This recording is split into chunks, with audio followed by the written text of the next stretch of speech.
जय हिंद, जय भारत। आप सभी लोगों का एक बार फिर से स्वागत है आज के इस वीडियो में। टॉपिक दोस्तों हम लोगों का होने वाला है कि लोन डिफ़ॉल्ट होने से लेकर लोन क्लोज होने तक। जी हाँ दोस्तों, लोन डिफ़ॉल्ट जिस दिन आप करते हैं फर्स्ट डे से, जिस दिन आप लोन से पूरी तरीके से फ्री हो जाते हैं, ये पूरी जर्नी कैसे लोग निभाते हैं, कैसे ये जर्नी काम करती है, इसके बारे में हम लोग डिस्कस करने वाले हैं। काफ़ी लोग हमारी वीडियोस को फॉलो करते हैं और अपने लोन्स को क्लोज करते हैं। और किसी एक सब्सक्राइबर ने हमें कमेंट किया था कि इस पर एक वीडियो बनाइए कि आज मेरा अगर लोन डिफ़ॉल्ट हुआ है तो इसके बाद मेरी जर्नी स्टार्ट हो गई एज अ लोन डिफ़ॉल्टर, और वो कब तक ख़त्म होगी और इस बीच में मुझे क्या क्या परेशानियों का सामना करना पड़ सकता है या किन किन चीज़ों का मुझे ध्यान रखना है। तो इस टॉपिक पर वीडियो है। जिनका 1,000 रुपये का लोन है, जिनका 10,000 रुपये का लोन है, जिनका 1,00,000 रुपये का लोन है, या फिर जिनका 10 करोड़ का लोन है, सभी के लिए ये वीडियो काफ़ी इम्पॉर्टेंट है। तो आप सभी लोग इस वीडियो को देखते देखते चैनल को सब्सक्राइब करके वीडियो को लाइक कर देंगे। हम लोग वीडियो को स्टार्ट करते हैं। पॉइंट वाइज पॉइंट हम लोग बात करेंगे। सबसे पहले बात करते हैं लोन डिफ़ॉल्ट। फर्स्ट डे जब लोन डिफ़ॉल्ट होता है, आपका जैसे ही लोन डिफ़ॉल्ट होता है, आपके मन में बहुत सारे कन्फ्यूज़न्स, बहुत सारे सवाल लगातार आते हैं। देखिए, आखिर लोग क्यों डरते हैं लोन को डिफ़ॉल्ट करने से, इसके पीछे क्या क्या मेन रीज़न है। सबसे पहला जो रीज़न होता है दोस्तों, वो फैमिली से होता है, ठीक है। दूसरा होता है आपके रिलेटिव से और या फिर नेबर्स से जो आपके आसपास रहते हैं, कि किसी को अगर पता चलेगा तो फिर अच्छा नहीं लगेगा। जैसे इंडिया के अंदर में माना जाता है कि जो लोग लोन डिफ़ॉल्ट करते हैं वो लोग अच्छे नहीं होते, तो ऐसा बिल्कुल भी नहीं है। मैंने खुद अपने एक्सपीरियंस से मैं ये बता पा रहा हूँ, 95% लोग जिनका लोन डिफ़ॉल्ट है, ऐसा कुछ भी नहीं है कि वो लोग बुरे हैं। उनकी स्थिति ऐसी है कि उन्हें लोन डिफ़ॉल्ट करना पड़ रहा है। वो किसी का पैसा खाना नहीं चाहते हैं, वो कभी भी बैंक का पैसा रखना नहीं चाहते। मैं 95% से ज़्यादा ऐसे लोग हैं जिनका लोन मजबूरी में डिफ़ॉल्ट होता है। ऐसी क्राइसिस आ जाती है, ऐसी फाइनेंशियल कंडीशन आ जाती है कि वो लोन को आगे बढ़ा नहीं सकते। अगर वो लोन को और आगे बढ़ाने जाएंगे तो जिस तरीके से पहले लोन के दलदल में फंसे हैं और आगे चल के भी फंसते रहेंगे। काफ़ी लोग ऐसी कंडीशंस में अपने आप को अकेला महसूस करते हैं। अकेला महसूस करने के साथ साथ उनका जो मेंटल में स्ट्रेस लेवल है और एंग्जाइटी का लेवल है वो काफ़ी तेज़ी से बढ़ जाता है। जिसके सिम्टम्स क्या होते हैं कि रात में ठीक से नींद नहीं आती है, ज़्यादा भूख नहीं लगती है, काम में मन नहीं लगता है, दिन भर लोन की टेंशन दिमाग में रहती है। अगर ऐसा कुछ कब होगा, जब आप फर्स्ट डे लोन को डिफ़ॉल्ट करते हैं। जिनका 1,000 रुपये का लोन है उनके लिए भी सेम प्रॉब्लम रहेगी, जिनका 1 करोड़ रुपये का लोन है, जिनका 2 करोड़ रुपये का लोन है, सबके साथ सेम प्रॉब्लम रहती है। फर्स्ट डे पे दिमाग के अंदर में काफ़ी सारी कन्फ्यूजन्स, और हो सकता है कि आपने जब पहला लोन डिफ़ॉल्ट किया होगा तो आपके दिमाग में भी ऐसे सवाल रहे होंगे और ऐसी कन्फ्यूजन्स रही होंगी। अगर ऐसा था तो आप हमें कमेंट सेक्शन में बता सकते हैं, ठीक है। ये फैमिली से हर कोई शेयर नहीं कर पाता। कुछ फैमिली होती है जो काफ़ी सपोर्ट करती है, कुछ फैमिली होती है वो सपोर्ट नहीं करती है। कुछ लोग घर पे बताते हैं इस बारे में, कुछ लोग घर पे नहीं बताते हैं क्योंकि उनके डर होता है कि घर पे पता चलेगा तो हमारे फैमिली वाले टेंशन में आ जाएंगे, और वो अपने फैमिली मेम्बर्स को टेंशन देना नहीं चाहते, जो बिल्कुल ही अच्छी बात है। कोई भी अपने फैमिली मेम्बर्स को बिल्कुल टेंशन नहीं देना चाहता। तो ऐसी कंडीशंस में क्या सही होगा, अगर आप भी लोन डिफ़ॉल्टर हैं, क्या बताना घर में ये इस चीज़ का सही है कि आपका लोन डिफ़ॉल्ट है। देखिए, इस दुनिया में सबसे पहली चीज़ हमेशा याद रखनी है, अगर आपके साथ कुछ भी होता है तो उसमें सबसे पहले जो आपको सपोर्ट करेंगे वो आपकी फैमिली ही होगी। इस चीज़ का आपको हमेशा ध्यान रखना है।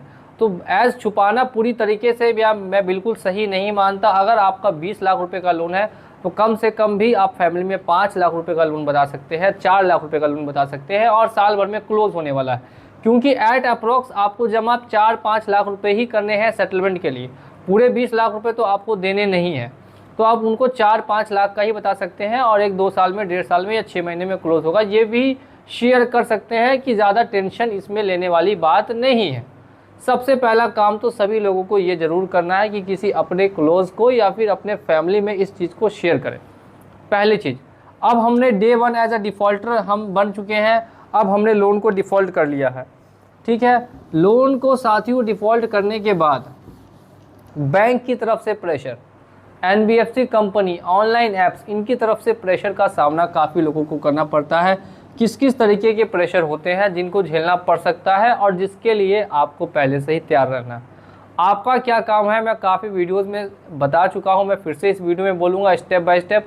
पहला काम है आपको इन्फॉर्मेशन प्रोवाइड करना। फर्स्ट इन्फॉर्मेशन, जैसे ही लोन डिफ़ॉल्ट होता है अपने बैंक वगैरह को ईमेल किया। देखिए बैंक या कंपनी एनबीएफसी जो भी होगी, उनको कितना भी आप ईमेल करेंगे तो बहुत कम ऐसी कंपनियां हैं या बैंक है जो आपके लोन के ड्यूरेशन को एक्सटेंड करे। ठीक है, लोन के ड्यूरेशन को यहाँ पे एक्सटेंड करती हुई बैंक नहीं दिखती है, बैंक इस चीज़ में कोऑपरेट नहीं करती है। तो फिर क्या कर सकती है, ये कर सकती है कि आपके लिए जो रिकवरी का प्रोसेस है उसे स्टॉप कर दे कुछ समय के लिए, यानी कि रिकवरी जो होती है वो कुछ समय के लिए नहीं होगी।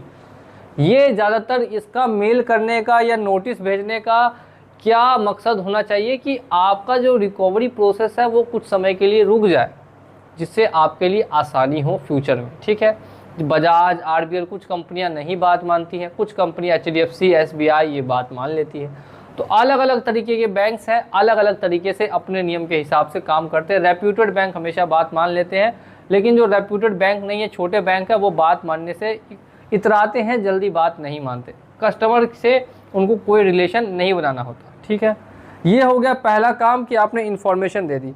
अब आपने उनको इन्फॉर्मेशन दे दी, इन्फॉर्मेशन देने के बाद आपके पास इस चीज़ की इन्फॉर्मेशन, मैं जब भी लोगों से कॉल पे कनेक्ट करता हूँ या फिर कॉल पे बात करता हूँ तो 90% लोग ऐसे होते हैं, 90% लोग मुझे ऐसे मिलते हैं जिनको ये नहीं पता कि उनके ऊपर लोन का अमाउंट कितना है। मैं जब भी पूछता हूँ कि आपके ऊपर टोटल लोन अमाउंट कितना है तो वो सोचने लगते हैं, गिनने लगते हैं कि कितना इस बैंक से उस बैंक से, तो उनके पास पूरी डिटेल नहीं है। आपको क्या करना है, एक ग्राफ बनाना है। उस ग्राफ में यहाँ पे लिखेंगे, बैंक का नाम लिखना है, नेम ऑफ द बैंक लिखना है और यहाँ पे आपको लिखना है आपका अमाउंट। ध्यान दीजिए, जो अभी बचा हुआ है, ज़्यादा कुछ नहीं करना है, आपको सिर्फ और सिर्फ बैंक का नाम लिखना है और यहाँ पे लिखना है अमाउंट। ठीक है, कितना कितना अमाउंट बचा है। जैसे मैं यहाँ पर लिखता हूँ 1 2 3 4 5, मेरा 5 बैंक से है, मैं पहले एचडीएफसी कर दूंगा, दोबारा मैं एसबीआई कर दूंगा, मैं क्रेडिट भी इसमें ऐड कर दूंगा क्योंकि मेरा मल्टीपल है, मैं इसमें बजाज ऐड कर ये देता हूँ, मैं यहाँ पे हीरो फिनकॉर्प ऐड कर देता हूँ। यानी मेरा 5 जगह से लोन है, मैंने ये मुझे पता चल गया। अब हर जगह से कितना है मैं मान लेता हूँ। यहाँ से मेरा 1 लाख रुपये बच रहा है, यहाँ से 50,000 रुपये बच रहा है, यहाँ से भी 50,000 रुपये बच रहा है, बजाज से भी 1 लाख बच रहा है और यहाँ से भी 50,000 रुपये बच रहा है। अब इससे क्या हुआ कि मुझे एक आइडिया मिल गया कि आखिर कितना लोन है आपका, या आपको भी एक आइडिया मिल जाएगा कि कितना लोन है, 1 2 3 और 3.5 लाख रुपये का, यानी कि टोटल लोन है मेरे ऊपर फ़िलहाल। ठीक है, ये हुआ आपके पास लोन की आपकी डिटेल्स। तो सबसे ज़्यादा इम्पॉर्टेंट है कि ये आपके पास ज़रूर होना चाहिए, हर एक व्यक्ति के फ़ोन में ये डाटा होना चाहिए कि उसके पास किस कंपनी से लोन है और कितने कितने अमाउंट का लोन है, कितना कितना अमाउंट ड्यू उन्होंने किया है या कितना अमाउंट उनको पे करना बाकी है। अब मैंने टोटल जो लोन अमाउंट डिफ़ॉल्ट किया है उसका डाटा है मेरे पास 3.5 लाख रुपए का। काफ़ी कॉम्प्लिकेशंस भी आती हैं, नंबर हमारा ऑलरेडी दिया गया है, मैं सबको बोलता हूँ आप डाटा शेयर कीजिए, हमसे संपर्क कीजिए, नोटिस आता है संपर्क कीजिए, किसी तरीके की अगर लोन रिलेटेड प्रॉब्लम है हमसे डायरेक्ट संपर्क कीजिए, संपर्क के लिए नंबर ऑलवेज खुला हुआ है। ठीक है, यहाँ पे है 3.5 लाख रुपए का लोन है। अब मेरा प्लानिंग क्या होगा, ध्यान से आपको समझना है। सेम प्लानिंग आप लोग भी अगर अपनाते हैं तो जैसे ही आप लोन डिफ़ॉल्ट की जर्नी को स्टार्ट करते हैं उसी तरीके से आप लोन डिफ़ॉल्ट की जर्नी को ख़त्म करके लोन फ्री भी हो सकते हैं। तो आपने फर्स्ट डे मैंने आज स्टार्ट कर ली, अब मेरा टारगेट होगा, टारगेट क्या होगा कि 3.5 लाख रुपए का लोन है, मुझे कितने तक रुपए में सेटल करना है। बहुत सारी कंपनी, बहुत सारे यूट्यूबर आपसे 10%, 20%, 12%, 8% चार्ज कर लेते हैं सिर्फ इस नाम पे कि हम आपका सेटलमेंट करा देंगे, जो बिल्कुल ही गलत है, बिल्कुल ही इलीगल है। वो बिजनेस कर रहे हैं, आपकी किसी तरीके से हेल्प नहीं कर रहे हैं। तो ऐसा कुछ होने से आप अपने आप को रोकिए और कोशिश कीजिए कि थोड़ी सी मेहनत करके आप वो पैसा बचा के इन लोगों को पैसा देने में वो पैसा आप इस्तेमाल कीजिए। ठीक है, मेरी बात आपको शायद समझ में आ रही होगी काफ़ी लोगों को। अब जैसे हम बात करते हैं यहाँ पे मेरा HDFC का 1 लाख रुपए का लोन है, तो मैं इसका टारगेट रखने वाला हूँ 8 महीने का। मुझे ये 8 महीने डिफ़ॉल्ट करना है और 8 महीने के बाद मैं इसको 30,000 रुपये तक में क्लोज़ कर दूंगा, यानी कि 30% तक में मैक्सिमम क्लोज़ कर दूंगा। अगर क्रेडिट कार्ड होगा तो 20,000 में भी हो जाएगा, लेकिन अगर पर्सनल लोन है तो 30,000 रुपये तक में क्लोज़ होना ही होना है। मैंने इसका टारगेट रखा 30,000 में क्लोज़ करूँगा। SBI का है तो 15,000 रुपये है, मुझे कम अमाउंट चाहिए, मैं इसको 5 महीने में ही क्लोज़ कर दूँगा। ठीक है। नेक्स्ट अगर हम देखें क्रेडिट बी का है, तो क्रेडिट बी जैसे कि ऑनलाइन एप्लीकेशन है, ये कुछ भी करती नहीं, ना घर पे आती है ना किसी तरीके से प्रॉब्लम करती है, तो भले ही इसका मैं थोड़ा ज़्यादा पैसा दूंगा, लेकिन इसको 1 साल बाद क्लोज़ करूंगा। इसको मैंने क्या किया, 1 साल बाद क्लोज़ किया। अब मेरे पास है बजाज का लोन, तो बजाज वाले विजिट वगैरह करते हैं, आर्बिट्रेशन वगैरह जल्दी से करते हैं, तो इसका मेरा टारगेट रहेगा कि 4 से 5 मंथ पे 30,000 रुपये तक में इसको क्लोज़ ईजिली कर दिया जाएगा। बजाज के केस में या जिस कंपनी के केस में प्रॉब्लम ज़्यादा आपको क्रिएट होने की संभावना हो, उसको फर्स्ट एट अ टाइम में आप क्लोज़ करेंगे। जैसे मैंने इसका टारगेट रखा 4 महीने में मैं पैसे जमा करूँगा, 5-10 हज़ार रुपये जमा करके 30,000 रुपये जैसे ही होंगे बजाज का सेटलमेंट करवा दूँगा। ठीक है। नेक्स्ट जैसे हीरो की बात करें, तो हीरो कंपनी भी कुछ नहीं करती है, तो इसका भी 50,000 का है। मैं टारगेट 10,000 रुपये का लेके ही चल रहा हूँ, क्योंकि इनका सेटलमेंट कम में होता है, तो मैं इसको भी 10,000 रुपये दूंगा और लास्ट में 8 मंथ के बाद दूंगा। तो देखिए यहाँ पे मेरा एक टारगेट सेट हो गया कि मुझे 1 साल में लोन को क्लोज़ करना है। कब कब करना है वो भी मेरे माइंड में एक इमेज है, मुझे पता है, हाँ मेरा ये लोन इतने इतने समय में मैं कोशिश करूँगा तो क्लोज़ हो जाएगा। ये एक टारगेट हुआ, ये एक माइंडसेट हुआ। काफ़ी लोग इस माइंडसेट से काम नहीं कर पाते हैं, इस वजह से इतनी ज़्यादा प्रॉब्लम्स और डिफ़िकल्टीज़ को उनको फेस करना पड़ता है, जबकि रियल टाइम में ऐसी कोई प्रॉब्लम या डिफ़िकल्टी एग्जिस्ट ही नहीं करती है। काफ़ी लोग मुझे बोलते हैं कि सर आपको नहीं पता कि लोन डिफ़ॉल्टर होना कैसा लगता है, तो मैं उन लोगों को हमेशा बताता हूँ, देखिए मैं जितने लोन डिफ़ॉल्टर के साथ रहा हूँ और जितना उनको मैंने देखा है, मैंने जाना है, जितना पर्सनली मैं उस लाइफ को जी चुका हूँ as a loan defaulter already, तो मुझे अच्छे से इन सब चीज़ों के बारे में पता है कि आखिर लोन डिफ़ॉल्टर होना कैसा होता है, कितना मेंटल लेवल पे स्ट्रेस होता है, और पूरी तरीके से स्ट्रेस तभी ख़त्म होगा जब आपका वो दिन आएगा जिस दिन लोन पूरी तरीके से ख़त्म हो जाएगा, सेटल हो जाएगा, आप पूरी तरीके से लोन फ्री अपने आप को कर पाएंगे। उस दिन जो आपको स्ट्रेस होगा वो पूरी तरीके से गायब हो जाएगा। अब इस जर्नी में, अब ये पूरी एक जर्नी है, इस जर्नी में आपको बहुत कुछ सीखने के लिए मिलता है। 110% में बता सकता हूँ, लोग लाइफ में पता कर पाते हैं कि आखिर उनके साथ कौन है और उनके साथ कौन नहीं है। इसके अलावा भी कि आखिर मुश्किल इससे बड़ी अब उनके लाइफ में कोई और आ ही नहीं सकती, क्योंकि वो पहले ही अपने आप को हर मुश्किलों के लिए तैयार कर चुके हैं। तो मैं मानता हूँ कि ठीक है ये मुश्किल समय है, लेकिन मुश्किल समय से ही लड़के इंसान मजबूत भी बनता है। बिल्कुल सही सुन रहे हैं आप, मुश्किल समय से अगर आप लड़ेंगे नहीं तो आप कभी भी मजबूत नहीं बन पाएंगे। तो ये आपको मौका मिला है अगर एज अ लोन डिफ़ॉल्टर बनने का, तो ये कोई शर्म की बात नहीं है, ये एक तरीके से आपके लिए एक मौका है अपने माइंडसेट को दिखाने का और अपने टारगेट्स को पूरा करने का। ये टारगेट्स बनाइए, अचीव करिए, क्योंकि जो आप एक बार गिर चुके हैं जिस दलदल में, लोन के ट्रैप में, उस लोन के ट्रैप से आप धीरे धीरे करके ही वापस आ पाएंगे। मैं अच्छे से जानता हूँ 99% लोगों के पास इतना पैसा नहीं होता कि वो एक बार में सारा सेटलमेंट करा पाए। इसीलिए मैंने यहाँ पे ये नहीं लिखा कि आपको सबको एक साथ ही सेटलमेंट करना है, कभी मैंने ऐसा नहीं लिखा। देख सकते हैं मैंने एक टाइमिंग दी है कि 8 महीने बाद कराना है, 4 महीने बाद कराना है, 5 महीने बाद कराना है, ये कितने महीने तक आप इसको डिफ़ॉल्ट करें उसके बाद कराएं। तो आप अपने भी लोन की तरफ से अगर जानकारी चाहते हैं कि इसको कैसे क्लोज़ करना है एज अ एनालिसिस, तो आप हमें संपर्क कर सकते हैं। ऊपर ऑलरेडी हमारा व्हाट्सअप नंबर दिया गया है, और जहां पे हम आपके लोन की डिटेल्स देख के आपको अच्छे से गाइड कर पाएंगे। आपकी परिस्थिति को समझते हुए आपको जो भी निष्कर्ष होगा वो हम आपको उपलब्ध करा पाएंगे। तो ये हमने बात कर ली as a loan defaulter start होने की। अब इस बीच में 2-3 चीज़ें हैं जिनको लेकर हमेशा से कन्फ्यूज़न रहा है, जिसमें सबसे पहली चीज़ आती है वो आती है कॉल। अब हम कॉल्स का क्या करें? देखिए, calls is equal to waste of time, waste of energy. Calls को उठाना यानी कि आपका टाइम वेस्ट होना और एनर्जी वेस्ट होना।